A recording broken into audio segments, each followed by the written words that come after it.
Well, we're back at it again today. It's an off day because it's a Thursday and I'm supposed to be at work normally, but it's gonna snow later. It's actually snowing right now and I'm gonna plow snow, so I got told to stay home. So I'm gonna work on this.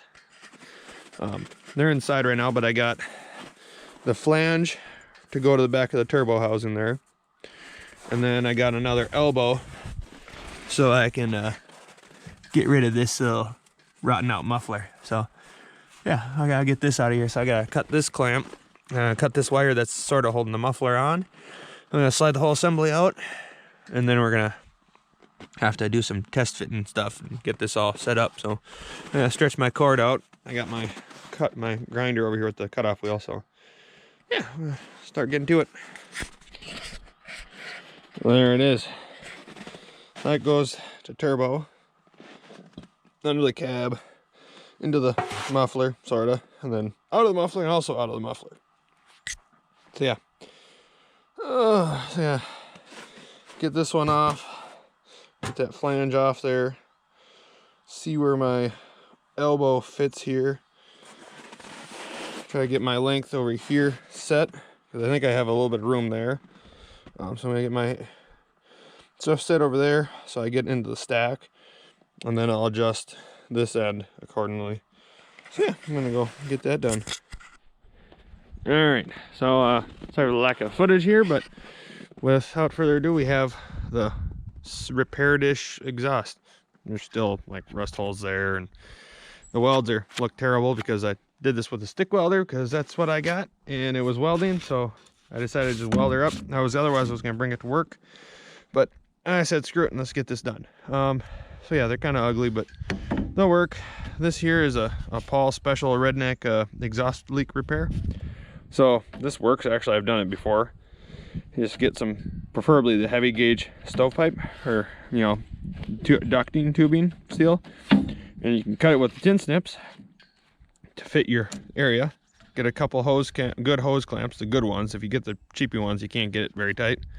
If you get the good ones, you can actually get this tight enough where you don't need any seal or nothing, and it'll actually seal like an exhaust. And it works pretty well, actually. So yeah, done that a couple times now, so we're gonna do that there because there's a rust hole right here, and I didn't feel like taking this elbow off and fixing that too. So yeah, I'm gonna see about sticking this in there.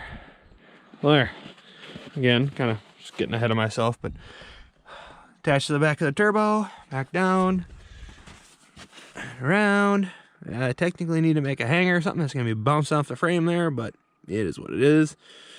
And then attaches in here. And again, it's not perfect, but all it's got to do is work. I ain't too worried about it. I mean, the rest of the truck isn't nothing to shake a stick at either. It's kind of, she's got some rough edges, so yeah, I think it's cold out. I'm curious to see what this thing will sound like with the actual exhaust now. So yeah.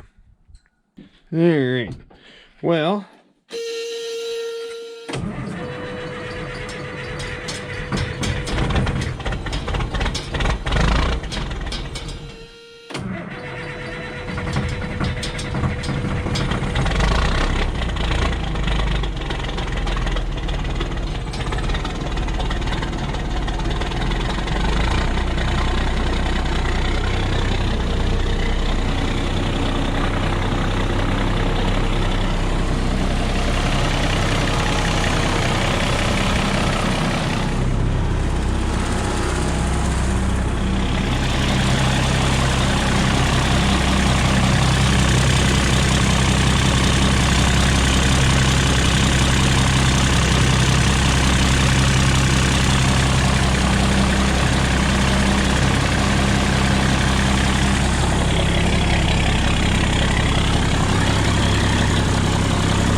don't start too bad considering it was only 12 degrees this morning.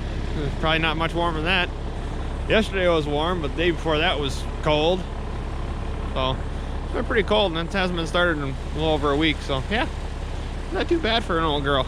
I gotta fix the driver's door, but I ain't doing that today because I'm gonna have to go plow snow soonish here, or get ready to do that. So, oh yeah, thanks for watching. Please subscribe and go find yourself something to fix.